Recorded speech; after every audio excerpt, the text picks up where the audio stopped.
नवदुर्गा एवं आयुर्वेद। आज मैं अपनी इस वीडियो में आपको नवदुर्गा के 9 रूपों के विषय में बताना चाहती हूँ।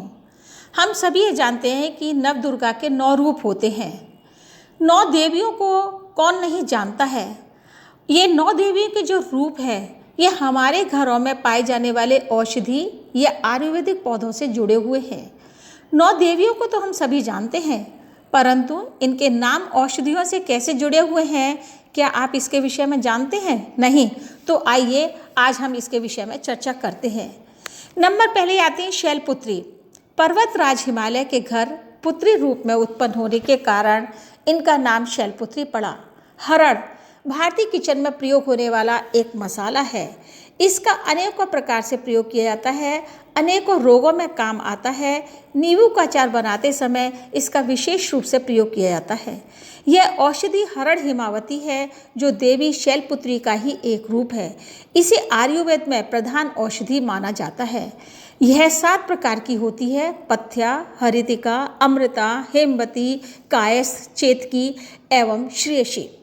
ब्रह्मचारिणी भगवान शंकर को पति रूप में प्राप्त करने के लिए हजारों वर्षों तक घोर तपस्या करने के कारण ब्रह्मचारिणी इनका नाम पड़ा। ब्रह्मी एक पौधा होता है जो आयु के साथ साथ याददाश्त बढ़ाने का कार्य करता है। गर्मियों में इसका प्रयोग ठंडाई के लिए भी किया जाता है। रक्त विकार दूर करता है, स्वर में मधुरता लाता है, इसलिए इसे सरस्वती भी कहते हैं। चंद्रघंटा यह दुर्गा जी का तीसरा रूप है, जिसे चंद्रसूर भी कहा जाता है। इसकी कृपा से अलौकिक वस्तुएं एवं दिव्य सुगंधियों का आभास होता है। इनके मस्तक पर घंटे के आकार में आधा चंद्र बना हुआ है, इसलिए चंद्रघंटा के नाम से जानी जाती है। चंद्रघंटा या चंद्रसूर पौधा देखने में धनिये के समान हरा होता है। इसके पत्तों का प्रयोग करने से मोटापा कम होता है। इसको चंद्रहंती भी कहते हैं। कूष्मांडा पेठा कूष्मांडा देवी जी ने ही ब्रह्मांड की रचना की थी। इनको आदि शक्ति तथा अष्टभुजाएं होने के कारण अष्टभुजा देवी भी कहते हैं। कूष्मांडा अथवा पेठा, जिसकी मिठाई भारत में बहुत अधिक प्रचलित है, वह इसी औषधि से बनती है। इसको कुम्हड़ा भी कहते हैं।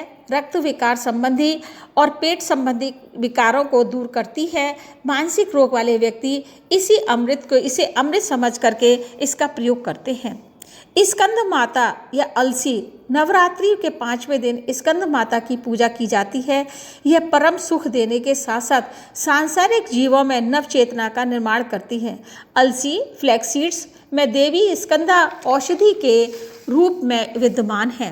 वर्तमान समय में इसका प्रयोग बहुत अधिक बढ़ गया है। यह वात, पित्त, कफ जैसे रोगों को दूर करने में सहायक है।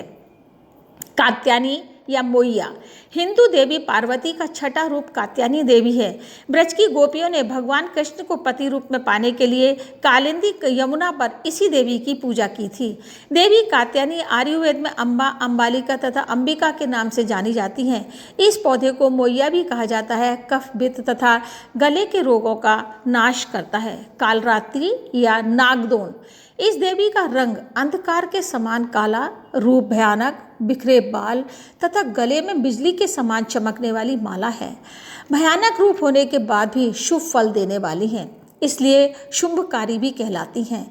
यह नागदौन औषधि के रूप में भी जानी जाती हैं। छोटे छोटे रोगों में इसका सेवन लाभ पहुंचाता है। मन और मस्तिष्क के विकार भी इससे दूर होते हैं। महागौरी अथवा तुलसी गौड़ वर्ण होने के कारण महागौरी कहलाती हैं। यह देवी 8वीं शक्ति का रूप है। इनके वस्त्र आभूषण सफ़ेद होने के कारण श्वेतांबरधरा भी कही जाती हैं। शिवजी को पति रूप में पाने के लिए कड़ी तपस्या की, जिसके कारण त्वचा काली पड़ गई थी, परंतु शिवजी जब इनकी तपस्या से प्रसन्न हुए तो उन्होंने इनके शरीर को गंगाजी में धोकर कांतिमय बना दिया।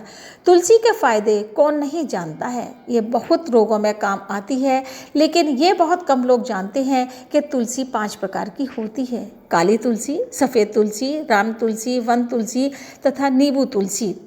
रक्त साफ तथा हृदय रोगों में सहायता पहुंचाने के साथ साथ नज़ला, जुकाम, खांसी, बुखार आदि में उपयोगी है। सिद्धिदात्री या शतावरी ऐसा माना जाता है कि भगवान शिव ने भी सभी सिद्धियां प्राप्त करने के लिए इन्हीं की आराधना की थी। इनकी कृपा के कारण ही शिव जी का आधा शरीर देवी का हो गया था। इसी कारण शिव जी अर्धनारीश्वर भी कहे जाते हैं। ये देवी का अंतिम रूप है। इनको शतावरी या नारायणी शतावरी भी जाना जाता है। इसका प्रयोग बल, बुद्धि तथा विवेक के लिए किया जाता है।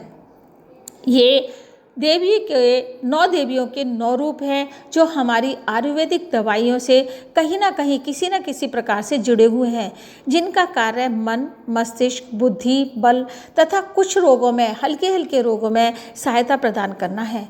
इसलिए इन पौधों को अगर घर में जगह हो तो लगाने चाहिए, क्योंकि ये बहुत अधिक फलदायी है, बहुत अधिक उपयोगी है और हल्के हल्के बीमारियों के अंदर हम इनका प्रयोग करके अपने घर में ही उनका निदान कर सकते हैं। धन्यवाद।